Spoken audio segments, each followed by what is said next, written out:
In this installment, we're going to be going over the MLB bet slate for Sunday, June 21st. It's Father's Day. Let's get into it. Welcome back to the channel. It's your boy Chef D, and I'm here to give you the winning ingredients for our June 21st MLB slate we got going on for Sunday. But before we dive into that, don't forget to like, comment, and subscribe to the channel. Make sure you follow me on Instagram and Twitter at Chef D. And don't forget about that TikTok at chef_D91. And don't forget about that Patreon. Right now at the homepage of the YouTube channel, currently at 10.3 thousand subscribers. This is the road to 20K, and we're well on our way because you guys are showing up each and every single day. If you are subscribed, continue to like and comment. That's going to help the YouTube algorithm so you grow to a much broader audience. All right.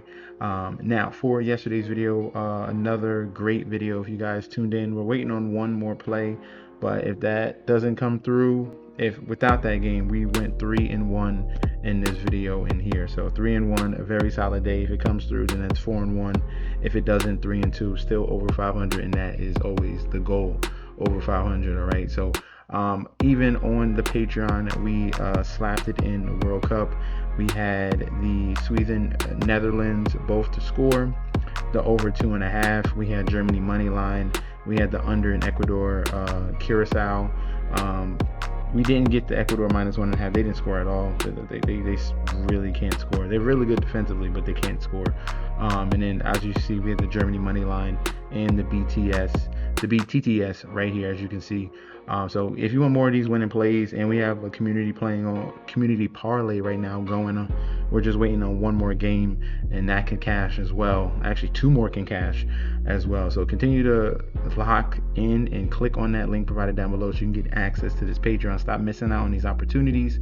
Click that link provided down below. You're going to get full access to daily bets, future bets, and access to that group chat that goes off 24/7. All right, first up here in Truist Park, we have the Atlanta Braves 48-27 going up against the Milwaukee Brewers 45-29. Looking at the pitching matchup, looking at the pitching prospects here. Robert Gasser, 4.88 ERA, 0-3 record, 24 strikeouts, 11 walks, and a 1.38 WHIP. Going up against Bryce Elder, 3-1, 3.15 ERA, 5-4 record, 73 Ks, 27 walks, and a 1.14 WHIP.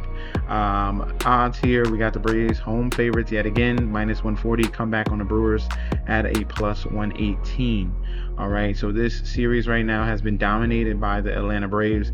They've taken the first two games. All right, so this is a spot where the Brewers could get swept, a team that usually doesn't get swept as well, and a team that's on a 3-game losing streak. Mind you, the Atlanta Braves had some struggles here. They were on a 3-game losing streak and turned it around against the Brewers. So a little bit of vice versa here coming in.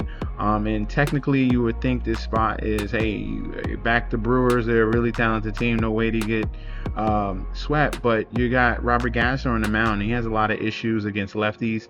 If we're looking at his numbers against lefties, overall, he's giving up way too much power. 2.16 to righties, 2.45 to lefties, home run per 9. The strikeout rate is good, above 20%. But 17% walk rate, that's not good. 276 batting average, a 1.91 whip, and the xFIP is at 6. So that is egregious against this lineup in the Atlanta Braves. And then Bryce Elder has been really good at home, 2.41 ERA, only a 215 batting average against him. This is a spot where I'm going to go with the Braves. I'm going to go against the grain. I know people are going to try to back and get some value on the Brewers, but I think they sweep this team here. Bryce Elder on the mound. Gasser has too many issues as well, and I think that they can get those bats against him. So give me Atlanta Braves on the money line, -140. If you're looking at the over/under, I would lean towards under, but just stick with the main play, Braves money line. Right, next up here in Yankee Stadium, we have the Yankees against the Reds. Yankees are 46-29. Reds are 36-39. Pitching matchup here, Chase Burns, 2.01 ERA, 8-1 record, 95 Ks, 26 walks, 1.02 whip. Going against Elmer Rodriguez, 4.15 ERA, 0-1 record, 6 Ks, 9 walks, and a 1.85 whip. All right, so their AAA guy, Elmer Rodriguez, is going to be into ace. Chase Burns has really solidified himself in his second season. Looking at the odds, Yankees are slight home favorites, -125. Come back of the Reds at a +104. Total at 8.5. In the first 2 games right now, it has been split down the middle. First game went to the Yankees, second game went to the Reds. All right, so Elmer Rodriguez, who we're looking at, like I said, first year up, so small sample size. Looking at his advanced numbers, cause of concern here. The walk rate to lefties at 18% is not good.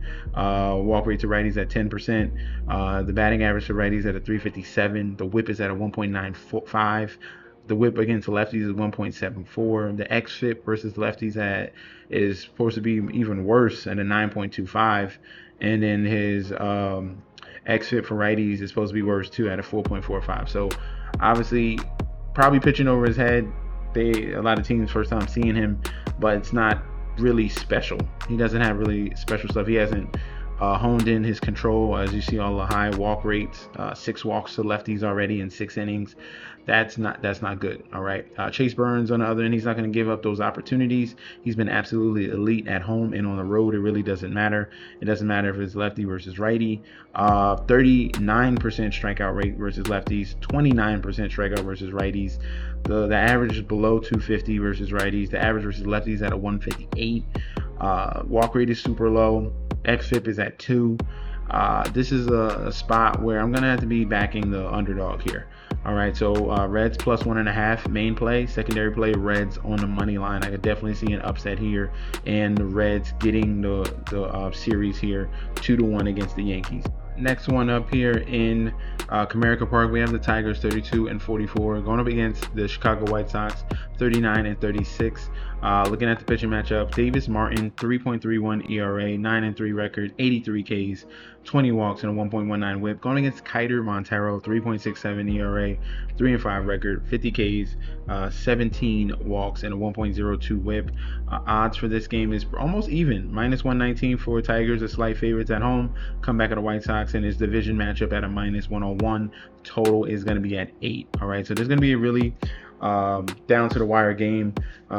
Tigers have bounced back and they're on a really good stretch right now in the last 10 games, while on the other hand, White Sox have been struggling, looking like the past here with the White Sox have been struggling mightily, losing 4 out of the last 5 games. Tigers are trying to turn things around after that series against the Astros. All right, on the mound with Davis Martin, who has some upside, but for some reason this year he's been absolutely horrible at on the road. All right, complete huge Jekyll and Hyde home and road splits. At home in 35 innings, a 1 ERA, phenomenal. On the road, he is absolutely horrible, only with a 5 ERA on the road. All right, it's a huge difference. It's night and day when he's home and on the road. On the road, 1.29 home run per 9. The strikeout rate is still solid, over 20% versus lefties and righties, but he's given up a 288 to lefties in batting average, a 278 in batting average against righties. The whip is above 1.4 versus lefties. He's supposed to be some regression against righties as well with the xFIP, and slight progression against lefties here, but obviously the power is the issue. The lower number in strikeouts, the higher number in walks, and the huge jump in batting average as well, especially to lefties, and that's really key going up against this team here. Kiter Montero has been just solid all around. Bend don't break type of pitcher, and has been pretty solid at home with a 3.73 ERA. If we're looking at his advanced numbers, the home run per 9 is low, below 1. The strikeout rate isn't really there. He's not really a strikeout guy, but like I said, bend don't break. All right, he's keeping himself in these games, giving himself opportunities, and relying on the defense as well. All right, so this game here with the White Sox earlier in the season dominating the Tigers for like the first 6 games, I think the Tigers bounce back and get a little revenge against their in-division opponent and sweep them here. So give me the Tigers on the money line as the top play. Next up here in Lone Depot Park, Miami Marlins 39-38 going up against the San Francisco Giants here 31-45. Pitching matchup here, Logan Webb going up against Ryan Gusto. Webb is a 3.46 ERA, 4-4 record, 65 strikeouts, 19 walks, and a 1.15 whip. Ryan Gusto on the other end, we got him as 7.24 ERA, 0-2 record, 10 Ks, 5 walks, and a 1.76 whip here. Looking at this matchup here, there's a big discrepancy, and that's why you're looking at the line. Despite the fact how bad the Giants have played so far, they're favored in this spot here, minus 142. Comeback of the Marlins at a plus 119. Total is at 8. All right. So looking at this one here, the big sign is Ryan Gusto and the fact that he has been absolutely horrible. He's not going to go deep into games. He's going to go 4 innings here, and he has been horrible so far this season. You can say home road splits is a very small sample size, so I'm gonna just look at the. I'll look at the home. I'll just look at the home. I should look at the overall. So overall, with them combined, okay, I'll give you both. With them combined, 392 batting average and a 300 batting average to righties and lefties. Both of those are not good. 10% walk rate versus lefties isn't good. The xFIP is above 5 versus lefties. That's not good. Home run per 9 is a 1.69. That's not good.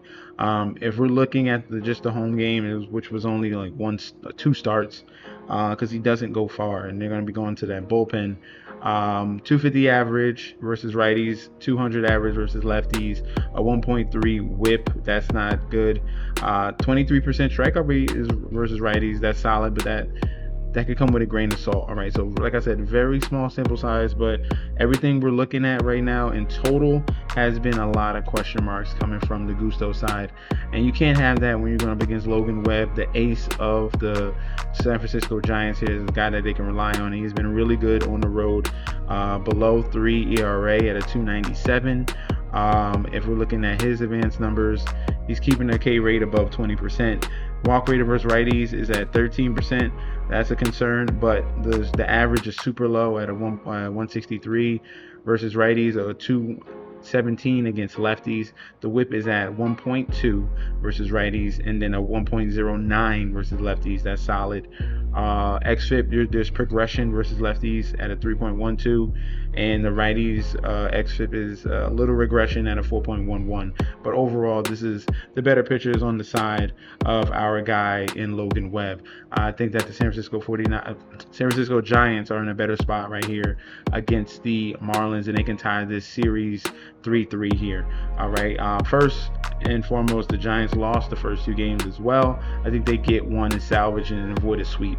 So give me the Giants on the money line at a minus 142. If we're looking at the total, I like the team total over for the Giants. Last but not least, here in Tropicana Field, we got the Rays 42-31 going against the Nationals 40-37. Pitching matchup here: Andrew Alvarez, lefty, 3.49 ERA, 1-0 record, 31 Ks, 12 walks, and a 1.45 whip. Going against Nick Martinez, 2.60 ERA, 6-2 record, 50 Ks, 14 walks, and a 1.16 whip. Odds for this one here: Rays are slight home favorites at minus 136. Comeback of the Nationals at a plus 115. Total is at 8. So with these two teams here split down the middle, 1-1 in a series, this is the third and final decider who's going to win this series. Nick Martinez has been solid this season at home with a solid ERA. His issues: low K rate at 15% to both lefties and righties. That's not good. 282 batting average to righties, 1.2 whip to lefties, and then there's supposed to be regression on both lefties and righties here. So this is a very lefty heavy lineup in the Washington Nationals as well. So Nick Martinez is in a spot where he should see some regression. He has a worse ERA at home as well. Andrew Alvarez on the other end has been solid lefty here, 3.38 ERA on the road. If we're looking at him, his advanced numbers is a small sample size, so I'll go with his overall numbers. He does give up some power to lefties when he does face them. I like the K rate, 27% K rate, 21 to lefties, 27 to righties. Walk rate is at 10% versus righties. That's something of a concern. Lefties batting average at 324 versus lefties when he does face them. The righty batting average is at a 240. That's solid. The xFIP is at a 2.9. That's good. xFIP versus lefties is at a 3. That's solid as well. So we should get a nice little battle here between these two pitchers. I think in this rubber match, on the third and final matchup. I like the lefty bats against Nick Martinez. I think they have a nice chance here going up against him and his arsenal. Give me the Nationals plus 1.5 as the main play. Secondary play, I would lean towards Nationals on the money line. And I think that this is going to be more of a duel. So I'd like the under 8 in the total. But main play plus 1.5 Nationals for this one. All right. And that's going to be our breakdown for the Sunday slate we got going on. Make sure you like, comment, and subscribe. Make sure you guys get locked in on that Patreon. Click on that link provided down below. You're going to get full access to daily bets, future bets, and access to that group chat that goes on 24/7. This is your boy Chef D. I'll be back very soon, and peace out.